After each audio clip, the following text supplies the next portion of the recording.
Hello everyone, good morning, नमस्कार। 9 दिसंबर 2022 और the Hindu news analysis में आपका स्वागत है। आज की जितनी भी इम्पोर्टेंट और एग्जाम ओरिएंटेड न्यूज़ होगी वो इस वीडियो के थ्रू डिस्कस करेंगे। अगर आप इस न्यूज़पेपर की पीडीएफ को डाउनलोड करना चाहते हैं, आपको मिलेगी टेलीग्राम पर, जिसका लिंक आपको डिस्क्रिप्शन मिल जाएगा, या सीधा परिवर्तन आईएएस एकेडमी टेलीग्राम पर लिखकर भी आप लोग सर्च कर सकते हैं। कल से यानी 10 दिसंबर से हमारे वीडियो की टाइमिंग जो होगी सुबह 6 बजे के आसपास आपको मिलेगी, ताकि आपको अर्ली मॉर्निंग न्यूज़पेपर मिले सबसे पहले, सबसे तेज, जो हमारा पहले टाइमिंग होता था एज यूजुअल। इसके अलावा आज के फ्रंट पेज से हम लोग स्टार्ट करेंगे। हालांकि आज द हिंदू के फ्रंट पेज पे जो इलेक्शंस के रिजल्ट्स आए हैं उन्हीं को डिस्कस किया गया है। सबसे पहले एक ब्रीफ ओवरव्यू लेंगे कि बेसिकली हो क्या रहा है अलग अलग राज्यों के अंदर। जो इलेक्शंस का एक फेज़ रहा, अलग अलग तरीके के इलेक्शन, फॉर एग्जांपल गुजरात और हिमाचल प्रदेश के अंदर हमने देखा कि असेंबली के इलेक्शन हुए, और दिल्ली में भी एमसीडी यानी जो लोकल लेवल के इलेक्शंस होते हैं वो हुए। गुजरात के अंदर बीजेपी को एक बार फिर से विक्ट्री मिली। हिमाचल प्रदेश में सरकार चेंज हुई है, और हिमाचल प्रदेश और उत्तराखंड दो ऐसे राज्य रहे हैं जो हर 5 साल बाद कोशिश करते हैं चेंज करने की। उत्तराखंड में थोड़ा सा भी ब्रेक लगा, लेकिन जनरली हिमाचल प्रदेश और एक तरीके से उत्तराखंड और राजस्थान भी एक ऐसा राज्य जहां पर हर 5 साल बाद सरकार जो है वो चेंज होती रहती है। ये कई बार अच्छी भी है, कई बार इसको नेगेटिव भी कंसिडर किया जा सकता है, अलग अलग ऑब्जर्वेशन है। इन इलेक्शन रिजल्ट से क्या चीज़ें इंडिकेशन होती है जो बड़ी इंटरेस्टिंग है, जिस पर शायद हमने ध्यान नहीं दिया था, वो है आम आदमी पार्टी। जैसा कि मैंने पहले ही बताया था कि अगर कुछ परसेंट भी वोट शेयर लेती है गुजरात के अंदर, या सीट में अपने आप को कन्वर्ट कर पाती है, तो डेफिनेटली वो नेशनल पॉलिटिकल पार्टी बन जाएगी। और इस टाइम पे आम आदमी पार्टी भारत में नेशनल पॉलिटिकल पार्टी का स्टेटस उसको हासिल हो गया है। ये अपने आप में इंटरेस्टिंग है। इसके अलावा अगर आप देखेंगे इसमें अलग अलग राज्यों के अंदर बाई इलेक्शंस के बारे में डिस्कस किया गया। बाई इलेक्शन का बहुत सिंपल एक तरीके से रीजन होता है कि जब भी कोई सीट, जैसे कोई एमएलए या एमपी की जो सीट होती है, वो किसी भी वजह से, चाहे जो करंट में एमपी एमएलए है उसकी डेथ हो जाए, या वो रेजिग्नेशन दे दे, या उसको डिस्क्वालीफाई कर दिया जाए, 3 अगर मेजर रीजन मान ले, तो उसके बाद जो सीट वैकेंट होती है वो 6 महीने के अंदर इलेक्शन करवाना ज़रूरी होता है। हालांकि अगर remaining period of time 1 year से कम है तो कंपलसरी नहीं है कि आप इलेक्शन करवाएं, तो ये उसमें आप देखेंगे। हालांकि जो भी यहाँ पर कैंडिडेट जीत कर आएंगे वो remaining period of the time तक हाउस के मेंबर रहेंगे। हाउस में एक तरीके से लोकसभा भी हो सकती है और राज्य विधानसभा, स्टेट लेजिस्लेटिव असेंबली भी हो सकती है, राइट। इसके बाद रीशन में आप देखेंगे महाराष्ट्र और कर्नाटका के बीच में बॉर्डर डिस्प्यूट को लेकर काफ़ी ज़्यादा न्यूज़ में रहता है। और कर्नाटका महाराष्ट्र बाउंड्री वाला जो इशू है, जो दोनों राज्य क्लेम करते हैं कि ये हमारा हिस्सा है, और मराठी स्पीकिंग एरिया जो या बॉर्डर डिस्ट्रिक्ट है, उस पर्टिकुलर एरिया में कर्नाटका और महाराष्ट्र दोनों क्लेम कर रहे हैं कि ये पर्टिकुलर एरिया जो है वो हमारा है। इसी कॉन्टेक्स्ट में यहाँ पर आप देखेंगे काफ़ी ज़्यादा हाई वोल्टेज प्रेशर भी है सरकार के ऊपर भी, दोनों तरह की सरकारों पर। और इसमें यूनियन होम मिनिस्टर को लिखा गया अलग अलग पॉलिटिकल पार्टी के लोगों के द्वारा कि ये इशू बहुत सीरियस है, इसके अंदर पर्सनल इंटरवेंशन करने की ज़रूरत है ताकि लॉ एंड ऑर्डर को मेंटेन किया जा सके। क्योंकि पॉसिबिलिटी ये हो सकती है मे बी कि भाई वहाँ पर कुछ हद तक वॉयलेंस इरप्ट भी हो सकती है। इस तरह की न्यूज़ भी है, क्योंकि बहुत हाई प्रेशर वाला एक टाइम है। इसके अलावा ये भी बताया गया कि पूरा का पूरा मैटर इस टाइम पे कोर्ट में भी है, और उस पर्सपेक्टिव से भी इम्पोर्टेंट है। हालांकि ये जो इशू है इसको सॉर्ट आउट किया जा सकता है, और जब दोनों राज्यों में एक ही पॉलिटिकल पार्टी की सरकार होती है तो इशू को सॉर्ट आउट करना थोड़ा सा ईजी होता है। लेट्स सी कि ये पूरा का पूरा इशू जो है वो सॉर्ट आउट हो। अब आप लोगों के लिए एक सवाल है, बहुत सिंपल सा और ज्योग्राफिकल क्वेश्चन की तरह आप लोगों के लिए देखने को मिलेगा। जब भी हम वेस्टर्न घाट के बारे में डिस्कस करते हैं ज्योग्राफी में, इसको लेकर यूपीएससी ने कई बार सवाल पिक किया है। वेस्टर्न घाट के जितने भी राज्य हैं, यानी कौन कौन से स्टेट जो है वेस्टर्न घाट के अंदर आते हैं, उनके बारे में आप नीचे कमेंट करेंगे। और दूसरा क्वेश्चन आपको कमेंट नहीं करना है, लेकिन मैंने पहले ही पढ़ा था और पहले भी पूछा भी था, वो था नेशनल पॉलिटिकल पार्टी को लेकर क्या मिनिमम रिक्वायरमेंट होती है रजिस्ट्रेशन को लेकर कि एक पार्टी नेशनल पॉलिटिकल पार्टी बनती है, उसके लिए क्या रिक्वायरमेंट होती है।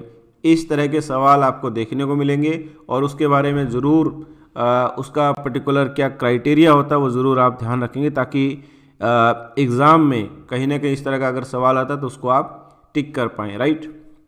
इसके बाद हम सीधा जाएंगे टेक्स्ट एंड कॉन्टेक्स्ट वाले पेज में, और टेक्स्ट एंड कॉन्टेक्स्ट में कुछ छोटी छोटी फैक्चुअल इन्फॉर्मेशन दी गई। फॉर एग्जांपल यहाँ पर अगर हम बात करते हैं, यहाँ पर सुप्रीम कोर्ट के बारे में या सेंट्रल गवर्नमेंट ने जो नंबर ऑफ केस पेंडिंग पड़े उनके बारे में जानकारी दी है कि इस टाइम पे सुप्रीम कोर्ट में लगभग 11,000 केसेस जो हो वो पेंडिंग पड़े हैं। यूनियन लॉ मिनिस्टर साहब ने स्टेटमेंट दी है। देश के 25 हाई कोर्ट्स में लगभग 8,77,000 सिविल और 3,74,000 3.74 लाख जो है वो क्रिमिनल केसेस 10 साल से ज़्यादा पेंडिंग है। इस तरह का डेटा प्रोवाइड किया गया नेशनल जुडिशियल डेटा ग्रिड के थ्रू। तो ये कुछ फैक्चुअल इन्फॉर्मेशन है जो थोड़ा हमें पता होना चाहिए, आइडिया होना चाहिए, क्योंकि ये ऑफिशियल स्टेटमेंट है। मैं रिपीट कर रहा हूँ, पार्लियामेंट का जब भी सेशन होता है तो बहुत सारे सवाल पूछे जाते हैं और उन्हीं सवालों में से ये एक है जिसका आंसर जो है वो दिया गया है भारत के लॉ मिनिस्टर के द्वारा। इसके अलावा नेशनल हाईवे जो है उसके बारे में जानकारी दी गई कि इस साल नवंबर एंड तक हमने 4,766 किलोमीटर हाईवे कंप्लीट करे हैं। टारगेट है 2022-23 तक हम 12,200 किलोमीटर के नेशनल हाईवे कंप्लीट करें, और ये जानकारी दी गई minister of road transport and highway के द्वारा। और ये बताया गया कि ये जो टारगेट रखा गया है ना कि 12,200 किलोमीटर के नेशनल हाईवे बनाने, ये है भारत माला परियोजना के अंडर, यानी स्कीम के अंडर हम लोग इस तरह के हाईवे को कंस्ट्रक्ट कर रहे हैं। जितनी भी स्कीम्स होती है, खासकर ministry of highway and transportation की, ये काफ़ी ज़्यादा इंपॉर्टेंट, इसको लेकर सवाल कुछ हो सकते हैं। इसके बाद एक कंट्री जो अफ्रीकन कॉन्टिनेंट में काफ़ी ज़्यादा न्यूज़ में रहती है वो है डेमोक्रेटिक रिपब्लिक ऑफ कोंगो। और M23 एक रेबल ग्रुप है यहाँ पर। उन्होंने कहा, यूनाइटेड नेशन ने कहा कि इन्होंने बड़ी संख्या में लगभग 131 लोगों जो सिविलियन थे उनकी मस्कर का मतलब होता है नरसंहार किया, उनकी हत्या करी है। UN की प्रिलिमिनरी इंक्वायरी के अंदर बताया गया। इनके अलावा इन्हें बताया कि ये एक तरीके से बहुत हेनियस क्राइम में भी इन्वॉल्व है, फॉर एग्जांपल रेप, ये इस तरह की जो केसेज है। और हालांकि ये जो ग्रुप है वो डिनाई करता है कि भाई हमारे ऊपर इस तरह की कोई रिस्पॉन्सिबिलिटी नहीं है। डेमोक्रेटिक रिपब्लिक ऑफ कोंगो है क्या, ज्योग्राफिकल लोकेशन कहाँ पर है, उसके बारे में थोड़ा सा ऑब्जर्वेशन करेंगे ताकि इन केस अगर ज्योग्राफिकल कोई क्वेश्चन होता है तो उसके बारे में थोड़ा सा आइडिया लगा सके। देखो, डेमोक्रेटिक रिपब्लिक ऑफ कोंगो और रिपब्लिक ऑफ कोंगो दो डिफरेंट कंट्री, ये ध्यान रखना सबसे पहले। कई सारी कंट्री से बाउंड्री शेयर करेगा, जिसमें रिपब्लिक ऑफ कोंगो है। इसके अलावा यहाँ पर आप देखेंगे सेंट्रल अफ्रीकन रिपब्लिक है, साउथ सूडान है, युगांडा, रवांडा, बुरुंडी, राइट। इसके अलावा अगर हम बात करें यहाँ पर जाम्बिया, अंगोला, ये कुछ कंट्री है। और इसके अलावा यहाँ पर जो अटलांटिक वाला ओशन है उसके साथ भी हल्की सी आप देखेंगे ये ओपन है इसकी बाउंड्री, यानी ये क्लोज नहीं है कि किसी और कंट्री की टेरिटरी आ जाए। तो डेमोक्रेटिक रिपब्लिक ऑफ कोंगो एक इम्पॉर्टेंट है। जब भी कोई कंट्री न्यूज़ में रहती है, कोशिश करिए ज्योग्राफिकली हम लोग उसको लोकेट कर पाएँ, ताकि अगर कोई क्वेश्चन होता है इस तरह का तो एक आइडिया आ जाए कि पर्टिकुलर कंट्री का और उसके आसपास कोई कंट्री किस तरह की कंट्रीज है, राइट। तो इस तरह के क्वेश्चन भी UPSC में पूछे जा सकते, ना पूछे जाए तब भी ये इम्पोर्टेंट जो है वो है। इसके बाद आगे बढ़ते हैं, यहाँ पर डिस्कस किया गया रेमिटेंस को लेकर कि सस्टेन्ड ग्रोथ ऑफ रेमिटेंस जो हो रही है इसका क्या मतलब है। रेमिटेंस होता क्या है, ये अपने आप में इम्पोर्टेंट है। रेमिटेंस डिनोट करता है कि एक सम ऑफ मनी, जो पैसा भेजा जाता है एक पार्ट से दूसरे पार्ट में, बेसिकली इंटरनेशनल जो ट्रांसफ़र होते हैं। और अगर आप इसको सिंपल टर्म्स में बात करते हैं, फॉर एग्जांपल हमारी फैमिली का कोई मेंबर जो फॉरेन कंट्री के अंदर काम करने गया और जो पैसा हमें भेजता है वो रेमिटेंस के अंदर आती है। इसके अलावा बताया गया कि यूनाइटेड स्टेट और UK में 20% इमिग्रेंट्स इंडिया के रहते हैं और वहाँ पर क्वालिफिकेशन के अंदर स्ट्रक्चरल चेंजेस हुए हैं, तो डेफिनेटली उसके अंदर एक्सेलरेट हुए ग्रोथ रेमिटेंस के मामले में, खासकर हाई सैलरीड जॉब जहाँ पर अच्छा खासा पैसा मिलेगा, डेफिनेट सी बात है वहाँ पर रेमिटेंस भी ज़्यादा भेजी जा सकती है। इसके अलावा वर्ल्ड बैंक ने प्रिडिक्ट किया कि आने वाले टाइम में 2023 में GDP का 2% के आसपास जो है इसके अंदर जो ग्रोथ है वो 2% के आसपास कम हो सकती है, क्योंकि हाई इनकम कंट्रीज़ के अंदर एक तो रिसेशन जैसी चीज़ें चल रही है और दूसरा माइग्रेंट वेज गेंस में भी कहीं ना कहीं प्रॉब्लम है। तो ओवरऑल ये कुछ चीज़ें डिस्कस करी गई है, लेकिन ये टॉपिक मैं आप सबसे पर्सनल रिक्वेस्ट करूंगा क्योंकि ये काफ़ी ज़्यादा डिटेल में इन्होंने मेंशन किया है। जब आपके पास ये सॉफ्ट कॉपी आएगी, PDF आएगी, तो ये वाली जो स्लाइड है आप इसको प्रॉपर पढ़ेंगे, इसको समझेंगे, ताकि इस तरह का क्वेश्चन अगर आए तो हम लोग उसको ऑब्जर्व कर पाएँ या इसको सबमिट कर पाएँ या इसको बारे में थोड़ा सा आइडिया लग पाए। G20 को लेकर डेली बेस पर आएगा। मैं रिपीट कर रहा हूँ कि G20 से रिलेटेड जितनी भी चीज़ें हैं जब ये कंक्लूड हो जाएगी तब ज़्यादा इम्पोर्टेंट होगा। और अगले, क्योंकि आपका एग्ज़ाम है 28 मई को, उससे पहले कई बार ये एक तरीके से देखने को मिलेगा। और अभी क्योंकि यूपीएससी का इंटरव्यू भी होने वाला है, तो यूपीएससी इंटरव्यू जो होगा 2022 का, वहाँ पर भी G20 से डायरेक्ट और इनडायरेक्ट आपसे क्वेश्चन हो सकते हैं। और कई बार क्या होता है कि हम लोग बहुत ज़्यादा फोकस करते हैं G20 पर और सवाल हो सकता है शंघाई कोऑपरेशन ऑर्गेनाइजेशन पर। ऐसा क्यों? क्योंकि शंघाई कोऑपरेशन ऑर्गेनाइजेशन की मीटिंग को भी हम लोग चेयर करेंगे 2023 के अंदर, राइट। तो G20 के बारे में फिर से बताया गया कि 1999 में बेसिकली फाइनेंस मिनिस्टर और सेंट्रल बैंक के गवर्नर्स के द्वारा शुरू किया गया था इनिशिएटिव। फिर 2008 में जब कहीं ना कहीं फाइनेंशियल क्राइसिस आया तो इसको head of the government chair करने लगे। इसके बाद ये बताया गया कि वसुधैव कुटुंबकम पर भारत फोकस करेगा, one earth, one family, one future, life पर हम लोग फोकस करेंगे, लाइफस्टाइल फॉर एनवायरनमेंट, और उसको लेकर थीम और लोगो भी हमारा इसी तरीके से। इंडिया की प्रेसिडेंसी का जो टाइमिंग है ये बहुत इंपॉर्टेंट है। पूरी दुनिया जो एक तरीके से इन्फ्लेशन को विटनेस कर रही है, रिसेशन या मंदी जैसे ट्रेंड चल रहे हैं, रशिया और यूक्रेन आपस में लड़ रहे हैं, यूरोपियन यूनियन और रशिया के बीच में स्टैंड ऑफ है, चाहे वो ऑयल प्राइस कैप को लेकर या अलग अलग इश्यूज़ को लेकर हो, उन सब के बीच में भारत इसकी चेयरमैनशिप करने वाला है। तो ये टाइमिंग अपने आप में गजब की है। इस पर्सपेक्टिव में लेट्स सी कि इंडिया किस तरीके से डील करेगा इस पूरे सिनेरियो को लेकर। तो आगे बढ़ते हैं और इसके ठीक पहले वाला जो पेज है, पेज नंबर 12, इस पर देखेंगे किस तरह की न्यूज़ है। हालांकि आज क्योंकि इलेक्शन के रिजल्ट डिक्लेयर किए गए तो काफ़ी न्यूज़ जो पॉलिटिकल न्यूज़ ही आपको यहाँ पर नज़र आती है, लेकिन अगर आप इसमें कुछ चीज़ें और भी देखेंगे जो हमारे लिए थोड़ा इंपॉर्टेंट हो सकती है एग्ज़ाम पर्सपेक्टिव से। फॉर एग्जांपल यहाँ तक पॉलिटिकल न्यूज़ है, लेकिन अगर आप इसके ठीक लेफ्ट हैंड साइड में देखेंगे तो मैंने जैसा कि बताया पार्लियामेंट का ये विंटर सेशन चल रहा है, और जब भी पार्लियामेंट का सेशन होता है तो सरकार से कई सारे सवाल किए जाते हैं और उसके बाद गवर्नमेंट की तरफ से ही जवाब दिए जाते हैं। एक इम्पॉर्टेंट चीज़ है आप लोगों के लिए, कभी कभी जब आप पार्लियामेंट का सेशन देखेंगे तो इसमें दो तरह के बिल के बारे में डिस्कस होता है। एक होता है प्राइवेट बिल, एक होता है सरकारी बिल। प्राइवेट बिल का मतलब क्या होगा कि जो मिनिस्टर नहीं है उसके द्वारा इंट्रोड्यूस किया जाए, वो सत्ता पक्ष का हो, अपोजिशन का हो, फर्क नहीं पड़ता, और जो मिनिस्टर होगा वो होता है गवर्नमेंट बिल, राइट। तो ये डिफरेंस है।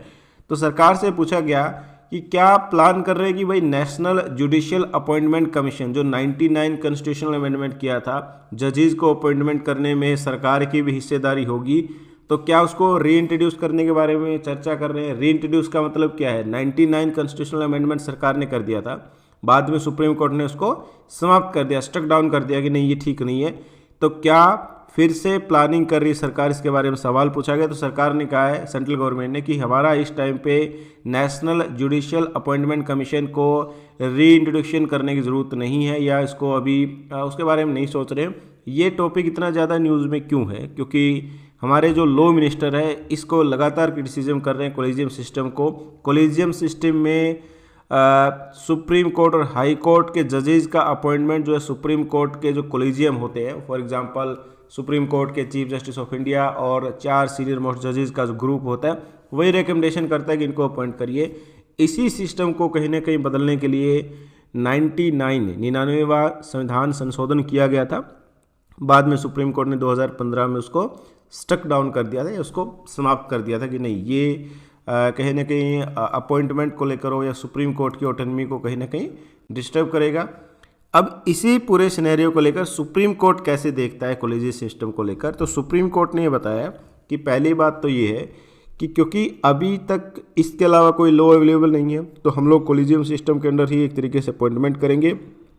सेंट्रल गवर्नमेंट फ्री है कि सेंट्रल गवर्नमेंट एक नया कानून लेकर आए, और जब नया कानून आएगा तो डेफिनेटली उसकी भी स्क्रूटनी होगी। ऐसा नहीं कि सेंट्रल गवर्नमेंट कोई कानून लेकर आए और वो लागू हो जाएगा एकदम से, नहीं।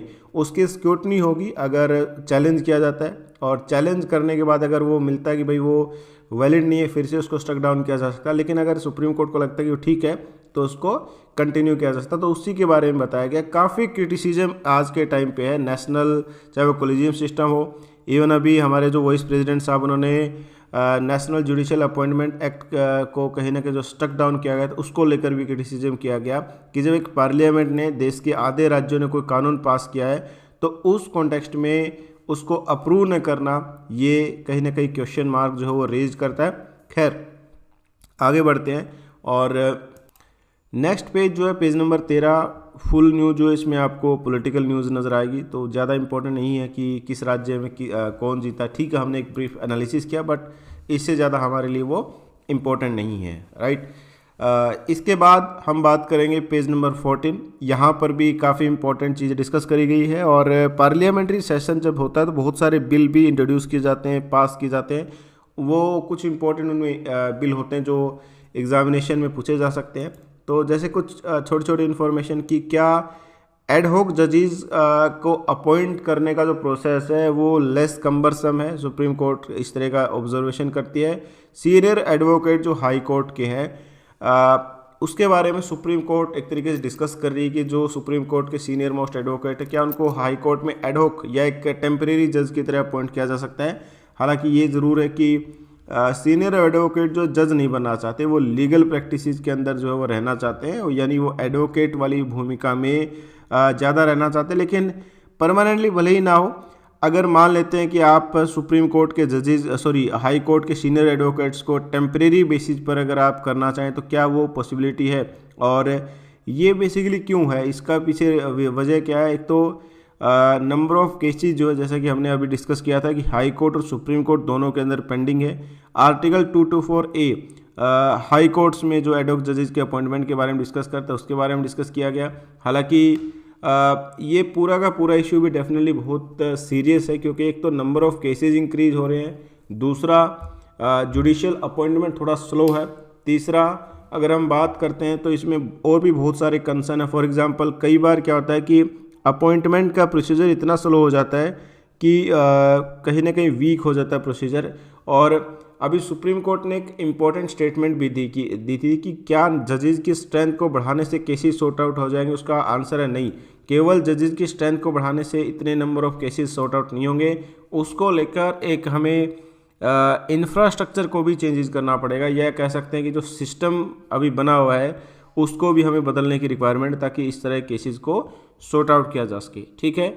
इसके बाद राइट हैंड साइड में जो एक इम्पॉर्टेंट एक्ट है वाइल्ड लाइफ प्रोटेक्शन एक्ट 1972, उसके अंदर ये कहीं ना कहीं राज्यसभा ने एक वाइल्ड लाइफ बिल एक तरीके से अमेंडमेंट किया है उसी एक्ट को 1972 के। और इस एक्ट में ये इंश्योर किया जाएगा कि एलिफेंट के कंजर्वेशन या प्रोटेक्शन को थोड़ा और ज़्यादा स्ट्रेंथन किया जा सके। 1972 का ये एक्ट है, राइट। इससे पहले लोकसभा ने मानसून सेशन में पास कर दिया था, और अब जो है ये पार्लियामेंट ने पास कर दिया है यहाँ पर विंटर सेशन के अंदर राज्यसभा के द्वारा, राइट। हालांकि इसमें कुछ क्वेश्चन भी रेज किए गए कि क्या ये कहीं ना कहीं वोलेशन नहीं करता कुछ सेक्शंस का।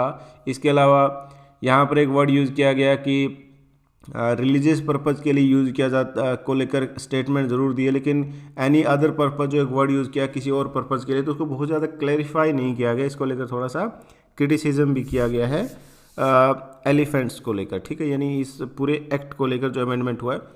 अब आप लोगों के लिए एक सवाल है, जब हम वाइल्ड लाइफ प्रोटेक्शन एक्ट के बारे में ही बात करें, 1972 का ये बहुत इंपॉर्टेंट एक्ट है, कानून है। इसके अंदर कई सारी शेड्यूल है, अनुसूचियाँ जिसको बोलते हैं। आपको मेंशन करना है कि कौन कौन से शेड्यूल, टोटल कितनी शेड्यूल है, और कोई अगर स्पीसीज जो है, कोई एनिमल है या बर्ड्स है या किसी को भी अगर हम लिस्ट 1 के अंदर या शेड्यूल 1 के अंदर इंक्लूड कर देते हैं तो इसका क्या मतलब होता है, या शेड्यूल 1 के अंदर कोई स्पीसीज़ को इंक्लूड करते हैं तो उसके क्या मायने होते हैं, ये आप नीचे कमेंट करेंगे। इसके बाद यहाँ पर हम देखते हैं इसके ठीक नीचे एक इम्पॉर्टेंट और कानून है। एक कानून बनाने के लिए एक बिल इंट्रोड्यूस किया गया।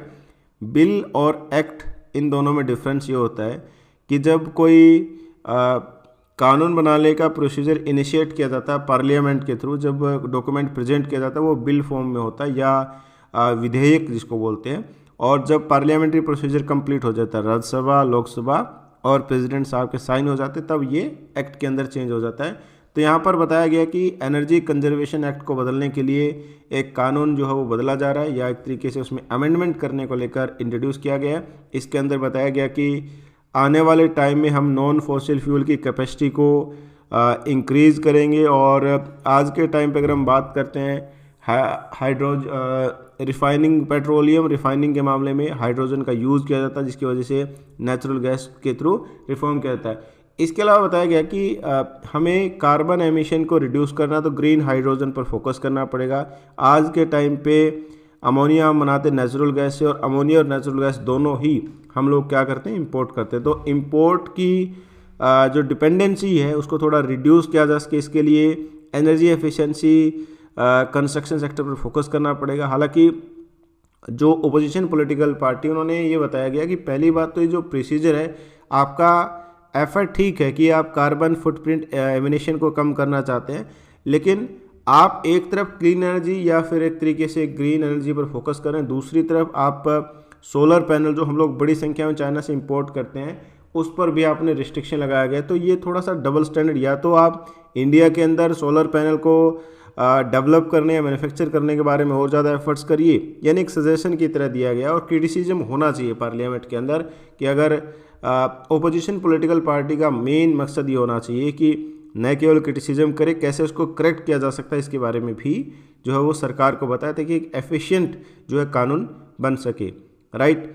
इसके बाद जेनेटिकली मॉडिफाइड मस्टर्ड या सरसों को लेकर जो डिबेट कंटिन्यू है, उसी कॉन्टेक्स्ट में पार्लियामेंट में एक तरीके से जवाब दिया गया हमारे साइंस मिनिस्टर के द्वारा कि जो फील्ड ट्रायल हुए हैं जेनेटिकली मॉडिफाइड मस्टर्ड, यानी जो जीएम क्रॉप है मस्टर्ड के मामले में DMH11, इसमें बताया कि भाई अच्छी खासी इसमें यील्ड या फसल हुई है, तो इसको लेकर एक जानकारी दी गई है। ट्रांसजेनिक मस्टर्ड वैरायटी धरा मस्टर्ड हाइब्रिड 11 जो काफ़ी ज़्यादा न्यूज़ में है, जिसको लेकर रीशन में जेनेटिकली इंजीनियरिंग अप्राइजल कमेटी जो मिनिस्ट्री ऑफ एनवायरनमेंट के अंदर काम करेगी, उन्होंने इसको कहीं ना कहीं परमिशन दी है। बाद में पूरा इशू अभी कोर्ट के अंदर भी इसको चैलेंज किया गया है कि क्या आज के टाइम पे हमें इस तरह की क्रॉप की रिक्वायरमेंट है, इसकी रिलायबिलिटी क्या होगी, इसका हेल्थ पर, एनवायरनमेंट पर क्या कंसर्न होगा, जो पोलिनेशन किया जाता है हनी बीज के द्वारा उन पर क्या इम्पैक्ट पड़ेगा, वो सारे क्वेश्चंस हैं जिसको लेकर सुप्रीम कोर्ट की फाइनल जजमेंट आएगी। लेकिन इन्होंने यहाँ पर बताया काफ़ी ज़्यादा फील्ड ट्रायल्स हुए हैं, इसमें यील्ड कहीं ना कहीं फसल में इंक्रीज हुआ है। इसके अलावा ये बताया गया कि एक्सटेंसिव स्टडी हुई है, चाहे टॉक्सिसिटी हो, एलर्जेंसिटी हो, कंपोजिशनल एनालिसिस हो, यानी अलग अलग जो इम्पैक्ट हो सकते हैं जेनेटिकली मॉडिफाइड क्रॉप्स के, उसको प्रॉपर एनालिसिस किया गया है। और ये बताया गया कि इसको लेकर जो डेटा है उसके हिसाब से काम किया जाएगा। जेनेटिकली मॉडिफाइड क्रॉप में केवल बीटी कॉटन को हमने अप्रूव किया है, जिसको लेकर आज तक डिबेट होती है कि क्या हमें बीटी कॉटन की रिक्वायरमेंट थी, और अगर थी तो आज के टाइम पे बीटी कॉटन किस तरीके से सफ़र कर रही है। अगर आप देखेंगे हरियाणा या इस पर्टिकुलर बेल्ट में हरियाणा और पंजाब में तो कम होती है, हरियाणा में जो आप देखेंगे बीटी कॉटन बहुत बुरी तरीके से डैमेज हो रही है पिछले 2-3 सालों में, अलग अलग वजह से, चाहे वो एकदम से गर्मी बढ़ने की वजह से हो या फिर एक तरीके से सडनली बारिश हो जाती है, फिर एकदम से हीट प्रोड्यूस होती है, तो वो सारी चीज़ों की वजह से पिछले कुछ सालों में जो कॉटन का प्रोडक्शन है वो डिस्टर्ब हुआ है। और जो ग्रीन रेवोल्यूशन वाली बेल्ट थी वो बहुत सारी चीज़ों के साथ आज के टाइम पे सफ़र भी कर रही है, उसके बारे में भी यहाँ पर डिस्कस किया गया है, ठीक है। इसके अलावा वर्ल्ड अफेयर में या दुनिया में इस टाइम पे क्या चल रहा है, सबसे पहले बताया गया कि शी जिनपिंग सऊदी अरेबिया में गए और सऊदी अरेबिया के प्रिंस से उन्होंने बातचीत करी। $30 बिलियन की डील हुई है, हाई लेवल मीटिंग में ये डिस्कशन किया गया। इसके अलावा ये बताया गया कि इसमें $30 बिलियन का एग्रीमेंट हुआ, इस तरह की जानकारी जो है वो दी गई है, ठीक है। तो ये बेसिक्स इन्फॉर्मेशन है। इसके अलावा अफ़गानिस्तान में ये चलता रहता, छोड़ दीजिए इसको। पेरू के अंदर एक काफ़ी ज़्यादा न्यूज़ में है, पेरू एक लैटिन अमेरिकन कंट्री है, वहाँ पर बेसिकली नए प्रेसिडेंट बनाए हैं और कंट्री की पहली डिना बोलराते करके इनका नाम है, ये पहली महिला प्रेसिडेंट वहाँ की बनी है। इसके अलावा इनके जो प्रीडिसेसर थे या इनके जो इससे पहले प्रेसिडेंट थे उनको हटाया गया है, क्योंकि उनके ऊपर एलिगेशन था कि वो फोर्सफुली मिलिट्री रूल के थ्रू जो है पार्लियामेंट को डिसॉल्व करना चाहते थे या उस पर कहीं ना कहीं रूल हासिल करना चाहते थे, वो चीज़ें हैं। तो आप लोगों के लिए एक सवाल है पेरू के बारे में ही। पेरू को आप सर्च करिए, ऑब्जर्व करिए, और पेरू की जितनी भी नेबरिंग कंट्री है वो आप नीचे कमेंट करिए। और इंटरेस्टिंग से एक सवाल इसके साथ है कि पेरू काफ़ी ज़्यादा न्यूज़ में रहता है एक इम्पॉर्टेंट ज्योग्राफिकल इवेंट की वजह से, जिसका डायरेक्ट और इनडायरेक्ट इम्पैक्ट इंडिया पर पड़ता है। वो क्या है, पेरू क्यों इतना ज़्यादा न्यूज़ में रहता है, इसके बारे में अगर कोई कमेंट कर पाए तो डेफिनेटली वो इम्पोर्टेंट होगा। और मैं उसका थोड़ा सा हिंट दे देता हूँ, उसका इम्पैक्ट इंडिया के मॉनसून पैटर्न पर पड़ता है, तो आप उसको आइडेंटिफाई करिए और उसको कमेंट करिए। श्रीलंका ये चाहता है कि भारत के साथ ट्रेड एग्रीमेंट हो जाए, तो श्रीलंका एक अजीब सी फॉरेन पॉलिसी को फॉलो करता है। इनको इंटरनेशनल पार्टनर चाहिए चाइना, ट्रेड चाहिए इंडिया के साथ, खाद बीज तेल इन सब की हेल्प चाहिए इंडिया के साथ, और ये स्ट्रेटजिकली अगर हम बात करेंगे तो चाइना के साथ जाएंगे। खैर इनका ये दोगला एटीट्यूड जिसको बोलते हैं, कभी कभी इंडिया के लिए स्ट्रेटजिकली चैलेंज क्रिएट करता है, क्योंकि ये क्या करेंगे, चाइनीज़ वेजल को परमिशन करते हैं, आओ भाई हमारे यहाँ पर थोड़ा सा ठहरो, जो कि स्ट्रेटजिकली इंडिया के लिए चैलेंज है। इस तरह की नेबरिंग कंट्री हो तो भारत के जो नेबरिंग कंट्री है वो हमें बहुत हद तक काफ़ी चैलेंजिंग मिले हैं, लेकिन खैर सर्वाइव करना है। इसके अलावा एक रिपोर्ट है बीसीजी सिन्हा के द्वारा, उन्होंने बताया कि अर्जेंटली हमें वाटर को, एजुकेशन और हेल्थ को फिक्स करने की रिक्वायरमेंट। ये वाली भी न्यूज़ आप इसको ब्रीफ में पढ़ लेना, क्योंकि एक इंस्टीट्यूशन है उसके द्वारा ये रिपोर्ट जो पब्लिश करी गई है। ठीक है, आज के द हिंदू न्यूज़ एनालिसिस में इतना ही। थैंक यू, जय हिंद।